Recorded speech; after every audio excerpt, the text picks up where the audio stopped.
Bueno, buenos días de nuevo.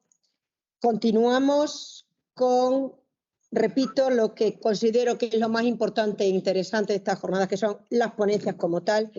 Me ha cumplido el honor de moderar la primera de esta mesa, que cuando ustedes vean y comprueben el currículum que atesoran ambos partícipes, convendrán que para mí es un auténtico honor, como les estaba diciendo. Tomará en primer lugar la palabra José María Vázquez García Peñuela. Ya hemos apuntado que es el rector magnífico de la Universidad Internacional de La Rioja. Pero, lógicamente, hasta llegar aquí, don José María atesora un profundo bagaje profesional. Es licenciado en Derecho por la Universidad de Valladolid, doctor en Derecho y doctor en Derecho Canónico por la Universidad de Navarra, con premios extraordinarios de licenciatura y de doctorado. Diploma de Estudios Avanzados en Historia, profesor titular de Derecho Eclesiástico del Estado de la Universidad de Granada en 1993 y catedrático de la de Almería en 1997, en la que llegó a ser decano de dicha facultad y vicerrector de Relaciones Internacionales. Desde el 1 de enero de 2009 está excedente en dicha universidad y con esa fecha fue nombrado rector de la Universidad Internacional de La Rioja, profesor visitante estable de la Facultad de la Universidad de Trento en Italia. Es autor de 6 monografías y un manual de su especialidad y decenas de artículos publicados en obras colectivas y revistas nacionales e internacionales.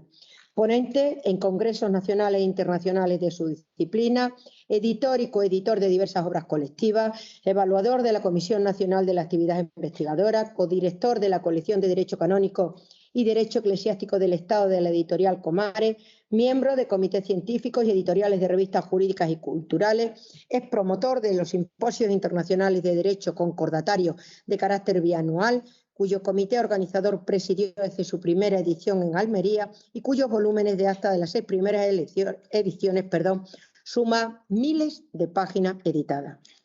Es académico correspondiente de la Real Academia de Jurisprudencia y Legislación desde 1999, miembro del Instituto de Investigación de Derecho Canónico Martín de Azpilicueta de la Universidad de Navarra, fue miembro de la Comisión Asesora de Libertad Religiosa del Ministerio de Justicia y letrado ejerciente en el Colegio de Abogados de Valladolid, así como algo que obviamente por mi profesión me congratula especialmente, magistrado suplente de la Audiencia Provincial de Almería durante muchos años. Convendrán que después, repito, de este bagaje, disertar sobre el desprestigio de la ley natural, sobre sus causas y algunos de sus efectos, exponiendo esas corrientes de pensamiento que en nuestros días influyen en que a la ley y al derecho natural se les esté quizá o cayendo en un determinado desprestigio, como categorías que operan en el mundo del derecho y de la moral y que contrariamente no son esos inspiradores en los que deberían encontrarse, pues aglutina o despierta sin duda alguna una importancia que seguro de después de oír su exposición nos habrá puesto en su sitio y sabremos apreciarla en toda su dimensión. Cuando desee, profesor, rector magnífico, puede comenzar su exposición. Gracias. Muchas gracias a usted, señora presidenta, por su amable presentación. Estoy muy contento de encontrarme en esta Facultad de Derecho, como antes les decía, y lo que quisiera antes de nada es pedir excusas por haberme atrevido a hablar sobre una cuestión para la que quizá hubiera sido mejor que la exposición la hiciese un filósofo del derecho y no una persona como yo que se dedica a una especialidad jurídica, bueno, pues de corte jurídico-técnico, como es el derecho eclesiástico del Estado, pero bueno, he tratado de prepararla lo mejor posible y es lo que intentaré hacer. Quisiera empezar con un recuerdo de hace aproximadamente medio siglo. hace aproximadamente medio siglo yo tenía unos 10 o 12 años. Entonces, alrededor de 1970, 72, yo tenía unos amigos de mi edad en cuya casa vivía con ellos una tía abuela que llamaban Fina o Finita, debía ser Delfina, que, bueno, ya era una persona mayor, tendría, no sé, alrededor de 80 años y bueno, ahora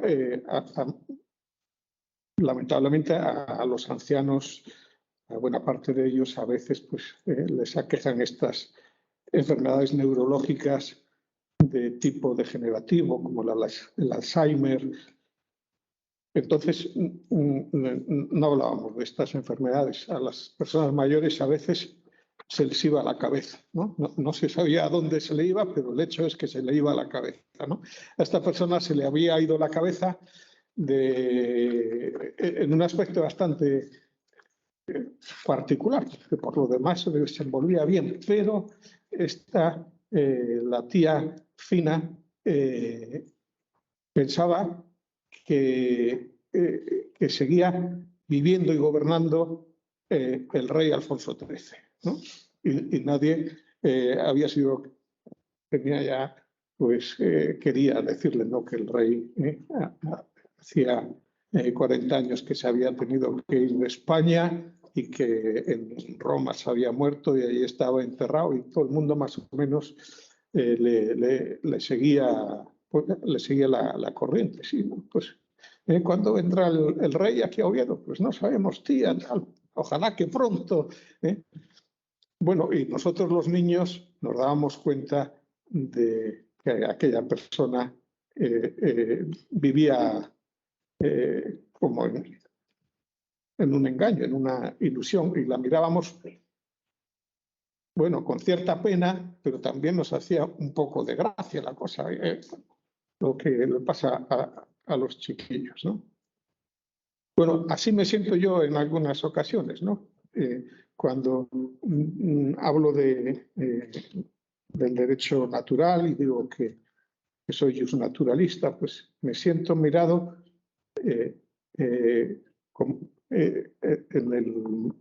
en la mejor de las ocasiones con cierta conmiseración, ¿no? Diciendo, pobre hombre, no se ha dado cuenta que esto del derecho natural es como Alfonso XIII, ¿no?, que ya estaba muerto y enterrado, ¿no?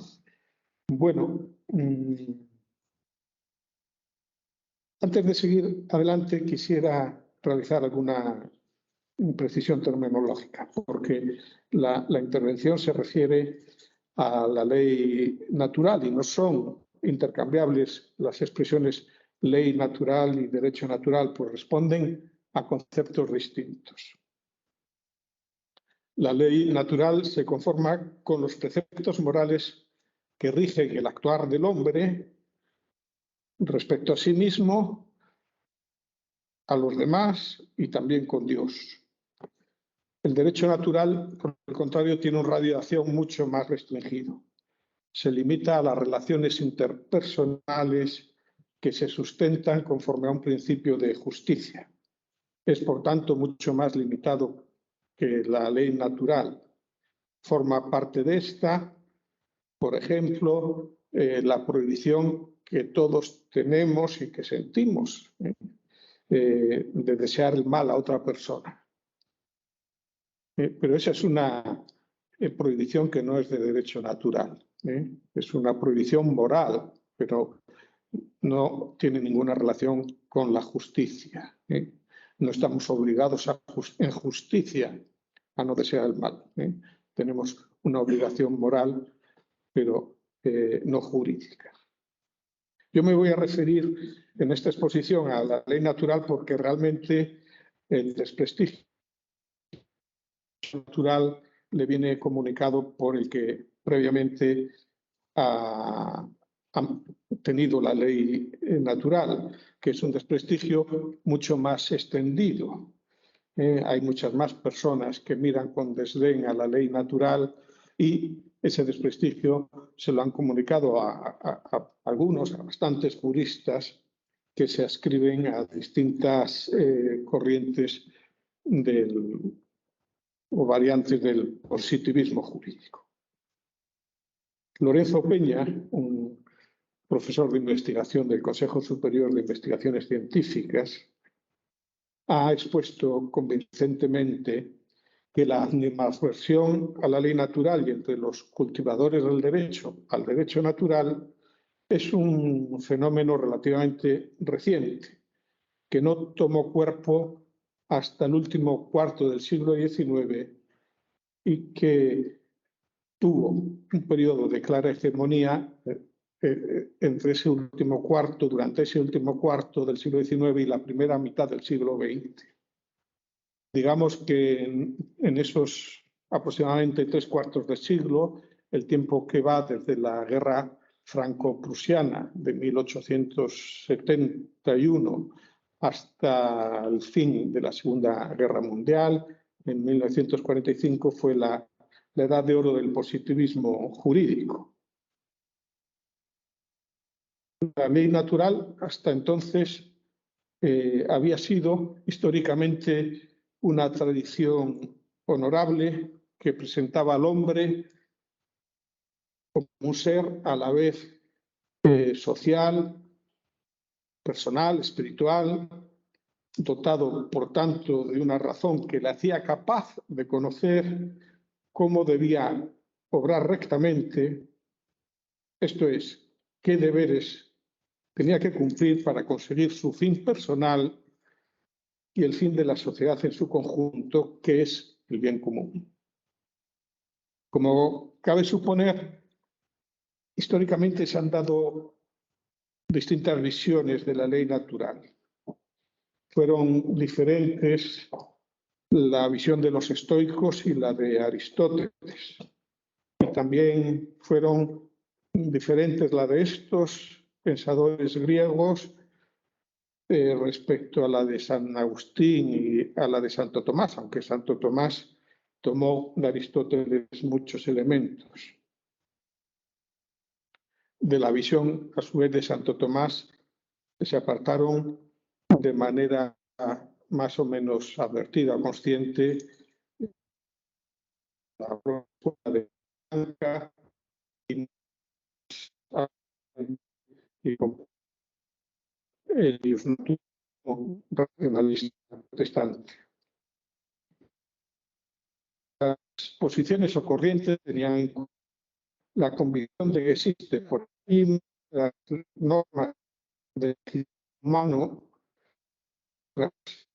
carácter no escrito que nos rige toda la naturaleza, no pueden ser vulneradas positivas y que el hombre puede conocer mediante el uso de su razón aplicada a la realidad. ¿Cuáles fueron las causas del apartamiento hasta llegar en algunos casos a ser una verdadera aversión al apartamiento de esta concepción que había sido pacíficamente compartida durante más de 20 siglos? Voy a exponer 3 causas o 3 corrientes de pensamiento, no por orden de la importancia que le atribuyo, sino por un orden que me parece a mí que es el más adecuado para intentar hacerme comprender en aquello que quiero decir. La primera causa podríamos llamar la visión cientifista, de la que en cierta manera se derivó el positivismo, también el positivismo jurídico. Esta visión opera un reduccionismo en virtud del cual no cabe que exista nada que no tenga una naturaleza material, es decir, niega la existencia de lo espiritual. Considerar como una verdad la existencia de una ley no escrita, es decir, una ley que está misteriosamente impresa en el corazón del hombre, según la tradicional expresión cristiana, era algo que habían admitido todos los estudiosos aproximadamente hasta el Renacimiento. Sin embargo, una vez pasado el Renacimiento, esta visión resultó inadmisible para quienes tras el surgimiento en los siglos XVI y XVII de la ciencia moderna sostuvieron que solamente los conocimientos que esa misma ciencia aporta pueden considerarse verdaderos. A mi modo de ver, el cientificismo no es una visión paradójicamente científica, sino una postura ideológica a la que, por cierto, no se adscriben buena parte de quienes cultivan las ciencias experimentales, que son aquellas que popularmente en la actualidad se le consideran las ciencias propiamente dichas.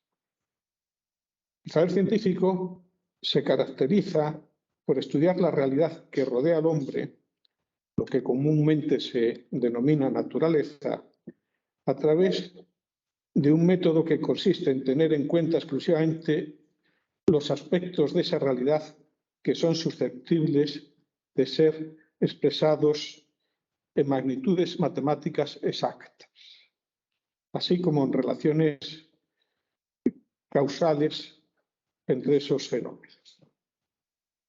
Los datos que el científico maneja son, pues, cuantificables. Los obtiene mediante la observación de los hechos que ofrece la misma naturaleza y que también se pueden reproducir experimentalmente de manera controlada por el hombre en un espacio específicamente destinado a ese fin, es decir, en un laboratorio.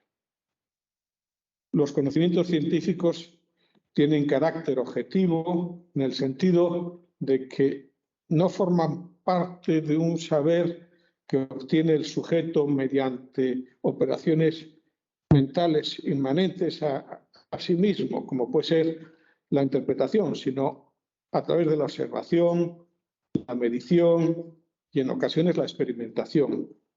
Son también conocimientos exactos, verificables y cuyos contenidos pueden reproducirse por sujetos distintos de aquellos que los han descubierto, con tal de que se reproduzcan las condiciones físicas con las que se obtuvieron en su inicial descubrimiento. Con estos conocimientos se pueden elaborar leyes que pueden predecir los resultados de fenómenos en que actúan determinados elementos materiales. Se puede predecir, por ejemplo, la velocidad con que llegará al suelo determinado objeto que cae desde una también determinada altura, o la cantidad de gas que se desprenderá en una reacción química entre una sal y un ácido que se mezclan en unas precisas proporciones y a determinadas condiciones de temperatura y de presión. El avance de las ciencias empíricas y sobre todo de sus prodigiosas aplicaciones técnicas llevó a cabo que a partir del siglo XVIII hubiera una percepción muy extendida de que realmente el único conocimiento válido era el obtenido con el método científico. Y dando un paso más, se llegó a afirmar que no es solo que no era susceptiblemente de ser debidamente conocido lo que no era mensurable, sino que en realidad lo no mensurable, lo no tangible, lo inmaterial no existía.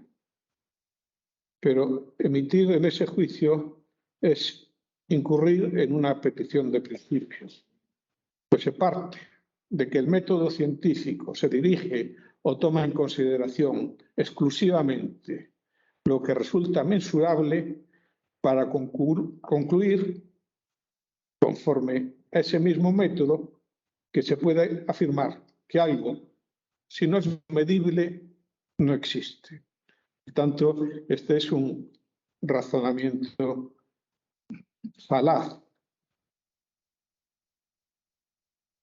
Esta cuestión tiene bastante que ver, aunque pudiera parecer que la relación es remota, con el hecho de que en la actualidad, como expresó Benedicto XVI en un célebre discurso en torno a la justicia y el derecho que pronunció en el Parlamento alemán el 22 de septiembre de 2011, allí Benedicto XVI dijo: el derecho natural se considera hoy una doctrina católica más bien singular, sobre la que no vale la pena discutir fuera del ámbito católico, de modo que casi nos avergüenza hasta la sola mención del término.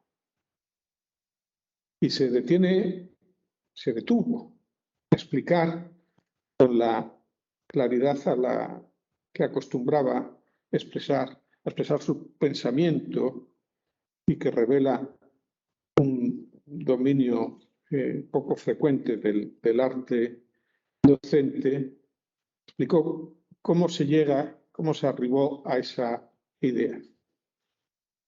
Decía el Papa Ratzinger: es fundamental, sobre todo, la tesis según la cual entre el ser y deber ser existe un abismo infrancable. Del ser no se podría derivar un deber, porque se trataría de dos ámbitos absolutamente distintos. Y a continuación añadía: la base de dicha opinión es la concepción positivista de la naturaleza adoptada hoy casi generalmente. Si se considera la naturaleza, con palabras de Hans Kelsen, como un conjunto de datos objetivos unidos los unos a los otros como causas y efectos, entonces no se puede derivar de ella realmente ninguna indicación que tenga de algún modo carácter ético. Hasta aquí la cita de Benedicto XVI. Como es sabido, la no deducibilidad del deber ser respecto del ser, o lo que es lo mismo, el salto lógico indebido que se daría cuando se pretende deducir de lo que es aquello que debe ser, fue enunciada por primera vez por Hume en su tratado sobre la naturaleza humana de 1739, cuando denunciaba que en los escritos sobre moral, los autores subrepticiamente pasaban de la descripción de los hechos o de los sucesos a las prescripciones morales. Es decir, pasaban del es al se debe, sin que nada justificase ese cambio. A principios del siglo pasado, del siglo XX, en 1903, Moore, un filósofo ético y lógico inglés, en sus Principia Ética, con una más completa argumentación lógica, expuso nuevamente esa indeducibilidad que pasó a conocerse desde entonces como falacia naturalista y que se ha esgrimido desde entonces contra el derecho natural. Ciertamente, como reconoce Benedicto XVI, si se reduce la realidad a mera facticidad, es decir, solamente en realidad hay hechos que se encadenan unos a otros como causas y efectos, si se reduce a eso, no es posible encontrar ningún principio de moralidad. Lo que sucede es que la realidad no se reduce a la mera facticidad. Tan real y tan verdad es que a la altura del mar el agua hierve a 100 grados centígrados tan verdad es eso, digo, como que es verdad que es propio de los amigos ser leales entre sí. Si se introducen este tipo de verdades, como la de que es propio de los amigos ser leales entre sí, que es una verdad para todas las personas que están en sus cabales, no hay ningún salto lógico indebido, no hay ninguna falacia. Al inferir de que Juan y Pedro son amigos, inferir que Juan debe ser leal con Pedro y Pedro debe serlo con Juan. No cabe, por tanto, establecer una separación tajante entre hechos y valores, porque la realidad humana abarca hechos tales como que las personas son libres y que tienen aprecio por su libertad. Es un hecho que le atribuyen valor a la libertad propia y a la ajena, del mismo modo que es un hecho que los padres generalmente cuidan de sus hijos pequeños y que cuando no lo hacen, los maltratan, las demás personas juzgan como reprochable esa conducta. De análoga manera, es un hecho que las personas, con independencia de la cultura a la que pertenezcan, consideran negativo el abusar de los débiles o de los indefensos. Es decir, las realidades humanas ordinariamente tienen una carga axiológica en sí mismas que se traduce en exigencias morales. Y eso tiene mucho que ver con la concepción, a mi juicio, nada falaz de que el hecho de ser miembro de la especie humana es estar dotado, nos hace estar dotados de razón, voluntad y libertad y comporta naturalmente deberes. Esto nos sitúa en una posición adecuada para referirme ya al segundo de los motivos de desprestigio de la ley natural, al que denominaría como absolutismo de la libertad o absolutismo libertario. Con ello quiero expresar que para algunas corrientes filosóficas la libertad del hombre ha de ser completa, más aún absoluta. Nada le debe coartar.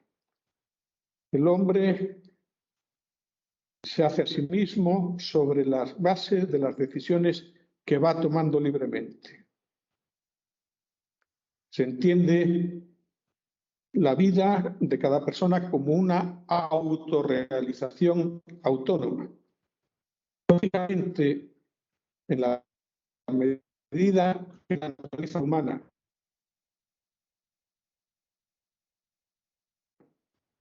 hay una cierta actuar del hombre, pues tal como ciertas inclinaciones de atracción por determinados bienes o incluso determinadas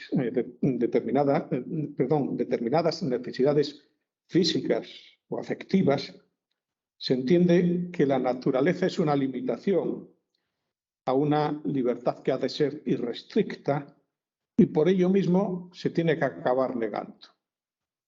Si se ha de afirmar la libertad absoluta, se niega cualquier elemento que la restrinja y por tanto se niega la naturaleza. Sin embargo, como agudamente indicó el filósofo español catedrático en la Universidad Complutense de Madrid en la segunda mitad del siglo pasado, Antonio Millán Puelles, la prueba de que la naturaleza no comporta falta de libertad en el ser humano la constituye el hecho comprobable de que el hombre puede, y de hecho en ocasiones lo hace, obrar en contra de su naturaleza. Es decir, el hombre puede tener comportamientos inhumanos. En realidad, la negación de la existencia humana, de la naturaleza humana, para algún filósofo no es un axioma, sino más bien que se deriva de otro postulado que actuaría con un carácter previo, primario. Y así lo venía a exponer Jean-Paul Sartre en su obra El existencialismo es un humanismo, cuando decía: no hay naturaleza humana porque no hay un Dios para concebirla. El precio que se ha de pagar por la visión que hace de la libertad humana un absoluto es muy alto. Por un lado, la inexistencia de una manera de ser común a todos los hombres choca esa negación con lo que de lleno nos muestra la experiencia. Todos comprobamos que compartimos sentimientos, deseos, afectos innatos hacia, por ejemplo, nuestros padres o hijos o hermanos. En todas las personas se encuentra también el deseo innato de ser feliz y también se encuentran algunos instintos que compartimos como con los animales, aunque no actúan en nosotros como en ellos, ¿no? Como puede ser el instinto para mantenerse en la propia vida o el instinto sexual. Aparte de esa primera contradicción con los datos, digamos, experienciales, la negación de una naturaleza humana común a todos los individuos de nuestra especie nos sitúa ante el grave problema de la imposibilidad de sostener la universalidad de los derechos humanos. Los derechos humanos o se sustentan en lo que de común tienen todas las personas o si se quedan sin fundamento teórico posible. Algo análogo se puede decir respecto de la dignidad de la persona humana. Tal dignidad se deriva del propio hecho de ser una persona humana más que de lo que esta o la otra persona determinada han hecho, es decir, más allá de los actos realizados por cada cual. De ahí que se reconozca la dignidad personal también a los malvados, a los delincuentes, a los asociales, a los insolidarios. Pero si resulta que no somos más que lo que decidimos libremente ser, no hay una dignidad ontológica, sino que existirá solamente la dignidad o indignidad moral, deontológica, es decir, la que corresponde a cada uno según su conducta.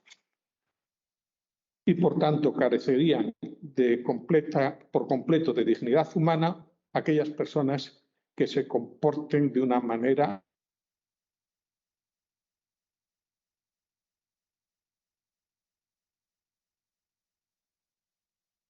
la absolutización de la libertad, finalmente, en la práctica exigiría una especie de pacto de respeto recíproco de la libertad de los demás. Es el único límite que cabría establecer por el beneficio mutuo que reporta una limitación, por tanto, de naturaleza convencional para que el ejercicio de la libertad propia no dañe la libertad de los demás. Sería una solución semejante a la que ideó Hobbes, que, como expresa Messner, fundamenta su teoría del contrato social en el supuesto de que la naturaleza por sí misma ha concedido a todos el derecho a todo, y la consecuencia de ese estado de naturaleza es la lucha de todos contra todos, por miedo, solo por miedo. Y guiados por el instinto de la propia conservación, los hombres llegarían en el contrato social al acuerdo de conceder a todos la misma libertad, pero limitada, garantizando de ese modo la paz en la sociedad. En realidad, con una solución de este género, la fuente de la moralidad y también, por tanto, de la justicia que se integra en ella, es la voluntad del legislador, que en las sociedades democráticas habrá de estar a lo que postule la mayoría social. No habrá, por tanto, una instancia distinta al derecho positivo a la que acudir para denunciar la injusticia de una determinada norma. Así, si la última instancia de la moralidad es el derecho positivo, porque no existe una norma superior no escrita, superior por encima del derecho positivo, no cabe fundamentar que algo es injusto. ¿En qué se podría basar la estimación de que una norma es injusta? Sin embargo, no es infrecuente encontrarse en la vida política y social con denuncias de normas injustas por parte precisamente de quienes sustentan convicciones contrarias a la existencia de la ley natural. Estas incoherencias lógicas son más bien frecuentes entre quienes adhieren y dan por buenos los postulados del llamado pensamiento postmoderno, ya sea como ecosistema cultural en boga, en el que se encuentran o nos encontramos inmersos y que aceptan más o menos reflexivamente, o ya sea de una manera consciente. Este es el tercero y el último de los motivos a los que me voy a referir como rechazo de la ley natural. Si en el primer motivo vimos que se daba un rechazo de que pueda existir algo con una naturaleza no material, en el segundo, el que he denominado absolutismo de la libertad o absolutismo libertario, que es el propio de las posturas radicalmente historicistas, lo que se niega es la existencia de algo que se pueda asimilar a la naturaleza humana.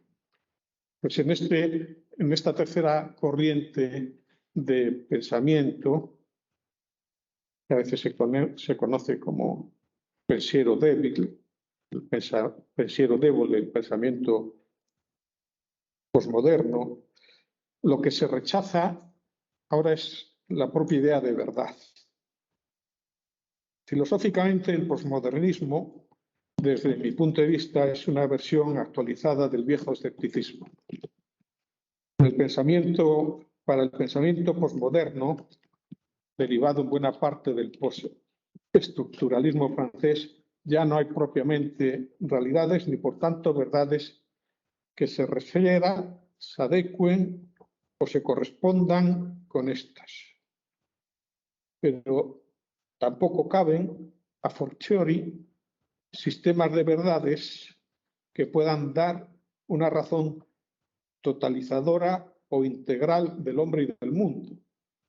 Lo único que hay es una especie de concurrencia de relatos parciales, de discursos denunciados, de la propia visión de cada quien.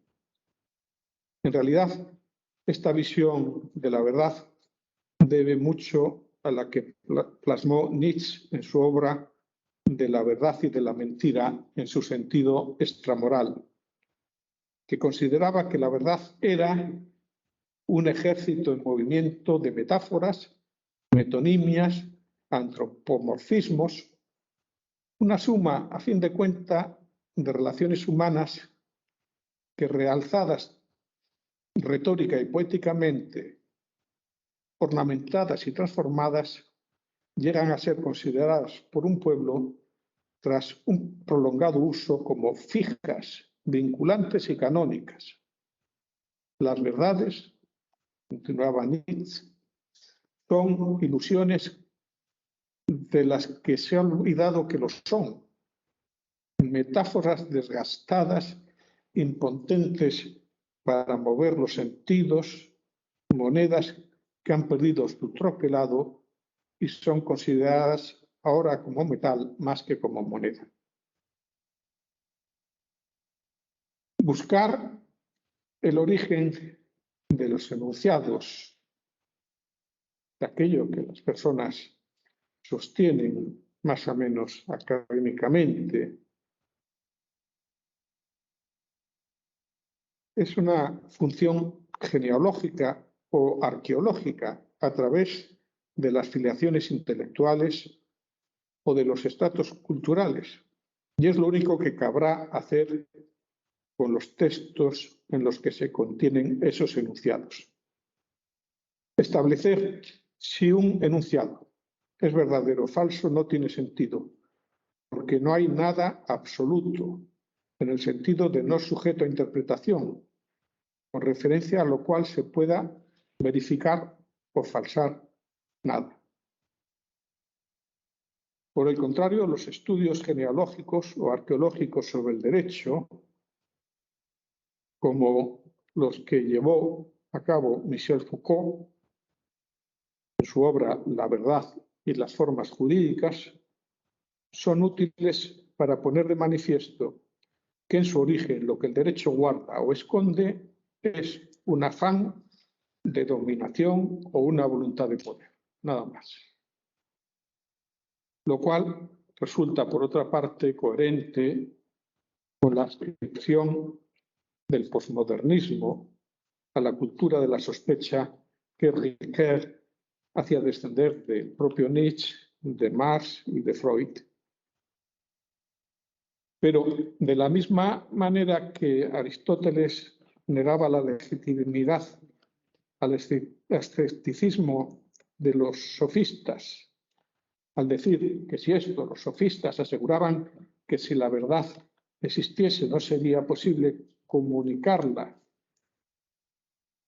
Decía que si sostenían eso no tenía sentido que trataran de transmitir sus doctrinas.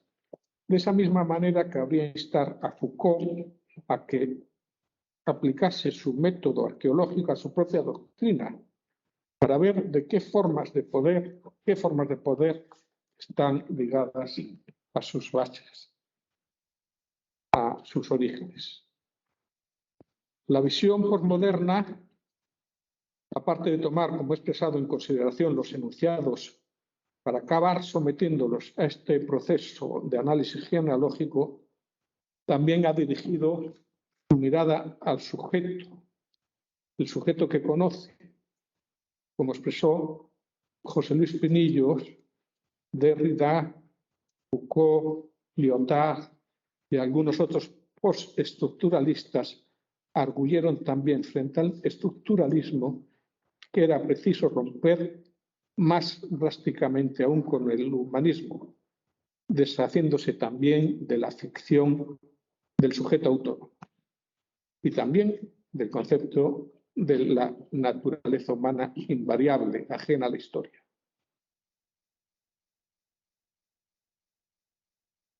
Realmente la negación de una existencia de una naturaleza humana para las teorías posmodernas es una consecuencia de su aversión a la metafísica y a cualquier tipo de lo que denominan esencialismo y objetivismo, que entienden como presupuestos para regímenes de denominación de carácter autoritario.